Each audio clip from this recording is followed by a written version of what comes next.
सावित्री सब्जी लेने बाजार गई होती है कि तभी उसकी नजर मिनी स्कर्ट पहनकर बाइक पर जा रही एक लड़की पर जाती है, जिसकी पूरी टांगे दिखाई दे रही थी। ये देख सावित्री अपनी आंखें बंद करते हुए कहती है, छी छी, शर्मो हया तो जैसे बेची खाई है आजकल की लड़कियों ने।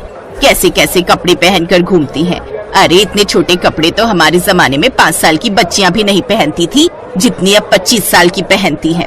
बुड़बुड़ाते हुए सावित्री घर आती है, जहाँ वो टीवी पर सूर्य ग्रहण की खबर देखती है। क्या आज सूर्य ग्रहण है? ठीक है, तो जब तक ग्रहण है कोई भी खाना नहीं खाएगा। और तू बड़ी बहू, तू खाने में तुलसी के पत्ते डाल दे। सर पर घूंघट ओढ़े रेखा मुंडी हिलाती है। कुछ देर बाद सूर्य ग्रहण लग जाता है। तभी रेखा का पति ऑफिस से थका हारा घर आता है और फ्रिज में से ब्रेड जैम लगाकर खाने लगता है। ये देख सावित्री गुस्से में चिल्लाते हुए कहती है, हे राम, कर दिया ना अपशगुन। भला ग्रहण में कौन खाना खाता है? क्या माँ, अब भूख लग रही है तो कुछ खाओ भी ना क्या? ठीक है तो कह रहा है वो। अब ये सब पुराने विचारों को त्याग भी दो सावित्री। आप तो चुप ही रहिए। और तू बड़ी बहू, यहाँ खड़ी खड़ी मेरी शक्ल क्या देख रही है? तू इसे रोक नहीं सकती थी? माँ जी वो मैं। अब क्या बकरी की तरह मैं कर रही है? अपना पल्लू ठीक करिए, सर से खिसकना नहीं चाहिए। बहुएं जितनी मर्यादा में रहें उतनी ही अच्छी लगती हैं। अरे हम भी थे, जितना मर्जी काम करते थे, लेकिन मजाल है कि कभी घूंघट सर से सरका हो। 3-3 मटके पानी के कुएं से उठा कर लाना, भैंसों का, खेतों का सब काम देखना। कितना काम होता था हमारे जमाने में। लेकिन एक आजकल की बहुओं को तो आटा गूंथने से लेकर बर्तन धोने तक हर काम के लिए बस एक मशीन चाहिए। और छोटे छोटे कपड़े पहनकर इनसे किट्टी पार्टी करवा लो बस। लेकिन मेरे घर में ये सब नहीं चलेगा।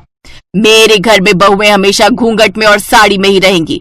इसलिए ध्यान रहे, आगे से ये पल्ला खिसके ना तेरे सर से। जी माँ जी, ध्यान रखूंगी। ये है सावित्री देवी, जिसे मॉडर्न कपड़ों वाली लड़कियां बिल्कुल भी पसंद नहीं थी। सावित्री के 2 बेटे थे। बड़े बेटे की शादी हो चुकी थी। बड़ी बहू रेखा बिल्कुल अपनी सास के कहे पर चलती थी, लेकिन फिर भी सावित्री उससे कभी खुश नहीं रहती थी। वो उसके किसी न किसी काम में कमी निकाल ही देती थी। एक रोज जब रेखा अपने कमरे में दिन में आराम कर रही थी, तो सावित्री अचानक से उसके कमरे में आती है। तब रेखा करवट बदल रही होती है, जिससे उसकी कमर दिख जाती है। ये देख सावित्री जोर से चिल्लाती है, छी छी छी छी छी छी छी, बस इसी बात का डर था मुझे। सारी शर्मो हया बेच खाई है। माँ जी आप, लेकिन हुआ क्या? क्या होना है? करवट लेते वक्त तेरी कमर दिखी कैसे? आज के बाद ऐसा हुआ ना तो अच्छा नहीं होगा बहू। और इस तरह बंदिशों में रेखा ने अपनी शादी का पूरा 1 साल काट लिया। और उसकी फर्स्ट एनिवर्सरी पर उसका देवर राहुल दिल्ली से कानपुर आता। भाभी, मुझे ना आप सबको कुछ बताना था, तो मुझे लगा इससे अच्छा दिन भला क्या ही होगा। वो मेरे ऑफिस में मेरे साथ संध्या काम करती है, अच्छे परिवार से है, अच्छा कमाती भी है, और मैं उससे शादी करना चाहता हूँ। मतलब लव मैरिज? हाँ माँ, लव मैरिज। क्यों, कोई प्रॉब्लम है? नहीं नहीं, मुझे भला क्या दिक्कत होगी।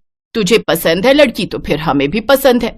ये सावित्री का सिद्धांत भी समझ नहीं आता। जो डरता है तो उसे और डराती है, और जो सुनता ही नहीं उसकी बात झट से मान जाती है। चुप करिए जी। अब उस शहरी लड़की के पीछे अपने बेटे को तो नहीं खो सकती ना। कहीं उसके लिए सब छोड़कर ही चला गया तो। इसीलिए तो चुपचाप इस शादी के लिए हाँ कर दी।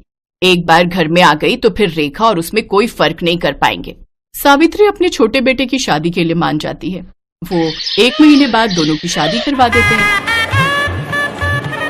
शादी के बाद दिल्ली से कानपुर कार में आते आते भारी भरकम लहंगे में संध्या काफी थक जाती है और वो एक जगह होटल के पास गाड़ी रुकवाती है। ड्राइवर, गाड़ी रोको, मुझसे अब और ये नहीं पहना जा रहा, ये भारी भरकम लहंगा। राहुल तुम यही रुको, मैं अभी चेंज करके आती हूँ। कुछ देर बाद गाड़ी आकर उसके ससुराल रुकती है। फिर पीछे से संध्या स्कर्ट और टॉप पहनकर सर पर शादी का दुपट्टा लिए निकलती है। संध्या को इस रूप में देखकर सभी हैरान रह जाते हैं। राहुल बेटा, ये सब बेटा 2 जोड़ी में लड़की मांगी थी, इसका मतलब ये नहीं कि ये सचमुच ही 2 जोड़ी में आ जाएगी। वो माँ, दूर का सफर था ना, और इसने लौटते वक्त लहंगे पर ही वोमिट कर दी, इसीलिए जो इसके हाथ में लगा इसने पहन लिया। ये राहुल का बच्चा झूठ क्यों बोल रहा है? चलो संध्या, माँ के पाँव छुओ। हैं? अरे नहीं नहीं, तुम रहने दो।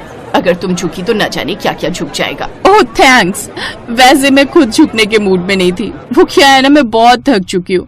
वैसे माँ जी, हमारा बेडरूम कहाँ है? वो क्या है ना, मैं पहले बाथ शावर लेना चाहती हूँ। और राहुल डार्लिंग, तुम ना प्लीज मुझे बॉडी मसाज दे देना। आज सचमुच मुझे बहुत थकावट है।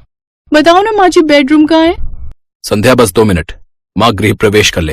ओ प्लीज, थोड़ा जल्दी कीजिए ये सब formalities. I am really so tired. Savitri को मन ही मन बहुत गुस्सा आ रहा था, लेकिन वो कर भी क्या सकती थी। उसने चुपचाप उनका गृह प्रवेश करवाया और बहू बनकर संध्या अपने ससुराल आ जाती है। लेकिन संध्या के कपड़े देख सावित्री डर गई। ये नई बहू तो कुछ ज्यादा ही मॉडर्न कपड़े पहनती है। अरे पढ़ी लिखी नौकरी वाली है तो क्या हुआ, सर पर नाचेगी, जो मर्जी रुमाल जितने कपड़े पहनेगी। कहीं कल मुंह दिखाई पर इसने कुछ बेढंगे से कपड़े पहन लिए तो नहीं नहीं नहीं, इसे मुझे ठीक करना ही होगा। ये सोचकर सावित्री संध्या के कमरे में जाती है। अरे नई बहू, दिखा तो कल मुंह दिखाई पर क्या पहनने वाली है। ये वाली साड़ी कैसी है माँ जी? अच्छी है, लेकिन काला रंग, शादी के बाद ये सब रंग ना कुछ अच्छे नहीं लगते। और वैसे भी ये सिर्फ ब्लैक नहीं है, देखो इसके बॉर्डर पर रेड कलर भी है। जो भी हो, लेकिन तू ऐसी साड़ी नहीं पहनेगी। चल अब मुझे अपनी साड़ियां दिखा, मैं बताती हूँ तुझे कौन सी पहननी है। संध्या सावित्री को अपनी सभी साड़ियां दिखाती है, जिसमें से गुलाबी रंग की साड़ी देख सावित्री कहती है, हाँ ये वाली, ये अच्छी रहेगी, इसे ही पहन तू। जी माँ जी। शादी के तुरंत बाद सास का ऐसा बदलता रवैया देख संध्या हैरान थी। सावित्री ने संध्या की साड़ी तो देख ली, लेकिन वो ये नहीं जानती थी कि उसका ब्लाउज कितना हॉट बना है। शाम को मुंह दिखाई पर संध्या वो गुलाबी साड़ी हॉट ब्लाउज के साथ पहनती है। ये देख सावित्री उसकी साड़ी अच्छे से बांधती है। अरे बहू, ये सर पर पल्ला कर ले, सब मेहमान आएंगे ना तो उनके सामने यूं सर ढके घूमना अच्छा नहीं लगता। संध्या साड़ी पहनकर सर पर घूंघट रखकर बाहर आती है। ये देख मोहल्ले की औरतें बात करती हैं। मान गए सावित्री तुझे, मुझे तो लगा था कि ये मुंह दिखाई पर भी मिनी स्कर्ट पहन कर आएगी, लेकिन तूने तो एक दिन में इसे साड़ी पहनना और घूंघट रखना भी सिखा दिया। अरे मेरा नाम सावित्री है, सावित्री। अच्छा संध्या बहू, चल अब इन सबके पांव छूकर आशीर्वाद लो। सावित्री सबके पांव छूकर आशीर्वाद लेती है, लेकिन संध्या ये नहीं जानती थी कि उसकी सास किस खेत की मूली है। एक बार जो उसने साड़ी पहन ली तो फिर वेस्टर्न कपड़ों का नंबर तो कभी आने वाला है ही नहीं। अगले दिन उन सबको मंदिर जाना था, इसलिए रात को ही संध्या अपनी सास से जाकर पूछती है कि कल उसे क्या पहनना चाहिए। तुझे क्या पहनना है क्या नहीं ये सब तो बात की बात है, लेकिन तू इस नाइट ड्रेस में बाहर कैसे आ गई? हमारे घर में ये सब नहीं चलता। लेकिन राहुल ने तो मुझसे कहा था कि मैं जो मर्जी पहन सकती हूँ। अरे उसे क्या पता इन सब के बारे में, रहा भी है वो इस घर में, बचपन से तो पहले पढ़ाई के लिए हॉस्टल में और फिर नौकरी के चक्कर में बाहर। तू उसकी बीवी है पर बहू मेरी है और इस घर में मेरी ही चलती है। संध्या उदास हो जाती है और वो अपने कमरे में चली जाती है। उसे उदास देख उसकी जेठानी भी उसके पीछे पीछे उसके कमरे में चली जाती है। उदास मत हो संध्या, इस घर का नाम ऐसे ही सावित्री निवास नहीं पड़ा है, यहाँ बस माँ जी की ही चलती है। उनसे पूछे बिना तो मैं खाना तक नहीं बना सकती, तो कपड़े तो दूर की बात है।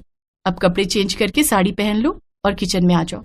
मुझे नहीं लगता अब वो तुम्हें कभी भी वेस्टर्न ड्रेसेस पहनने देंगी। ऐसे कैसे नहीं पहन सकती? अब तो बस हफ्ता भर में ये साड़ी पहनूंगी, उसके बाद बिल्कुल नहीं। एक हफ्ते बाद राहुल संध्या के साथ हनीमून ट्रिप प्लान करता है।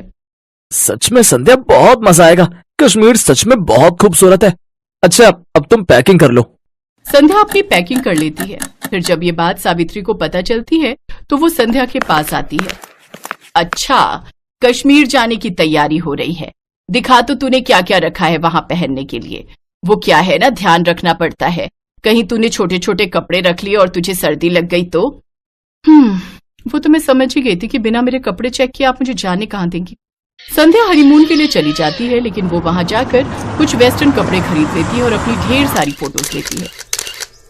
लेकिन एक रोज उसकी सास वो फोटोज देख लेती है और वो संध्या पर खूब गुस्सा होती है। लेकिन तभी वहां सावित्री की सास रत्ना आ जाती है, जो काफी बूढ़ी होती है, लेकिन उन्होंने भी टी शर्ट और पैजामा पहना होता है, साथ ही चश्मा भी लगाया होता है। बताओ भला क्या बुराई है इन कपड़ों में? मुझे देखो, मैं क्या इन कपड़ों में बुरी लग रही हूँ क्या?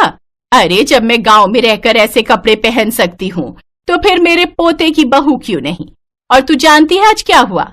जब मैं रेलवे स्टेशन से लौट रही थी तो साड़ी पहने एक लड़की बाइक पर बैठी थी, उसकी साड़ी बाइक में फंस गई और वो नीचे गिर गई, जिससे उसे थोड़ी चोट आ गई। और वो कोई और नहीं, हमारी बड़ी बहू रेखा है। अभी अस्पताल में भर्ती करवा कर आई हूँ उसे। जमाने के साथ अपनी सोच बदल सावित्री।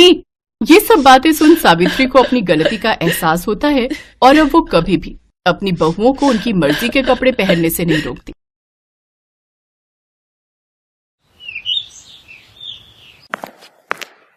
आज फिर इन दोनों बहनों ने इतनी पी ली कि इन्हें चलने तक का भी होश नहीं। गलती मेरी ही है।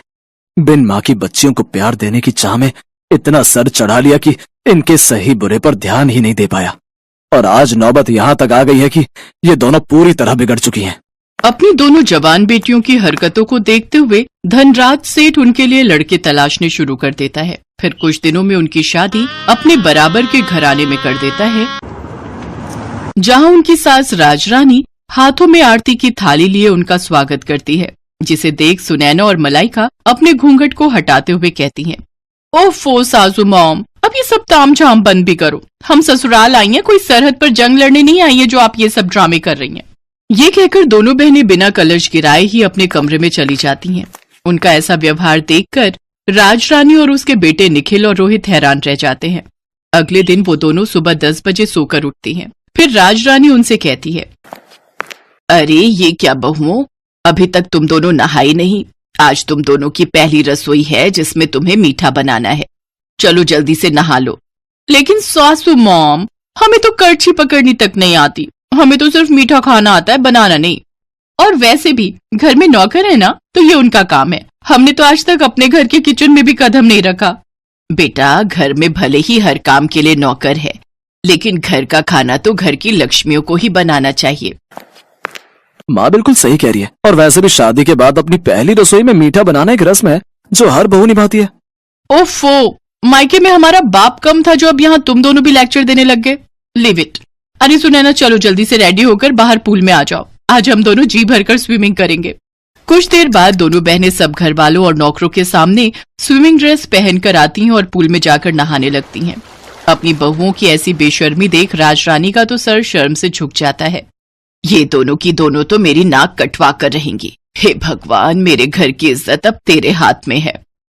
राजरानी एक धार्मिक महिला थी, साथ ही वो समाज सेविका भी थी। उसका खुद का एक बड़ा एनजीओ था जिससे शहर की बड़ी बड़ी हस्तियां जुड़ी हुई थी।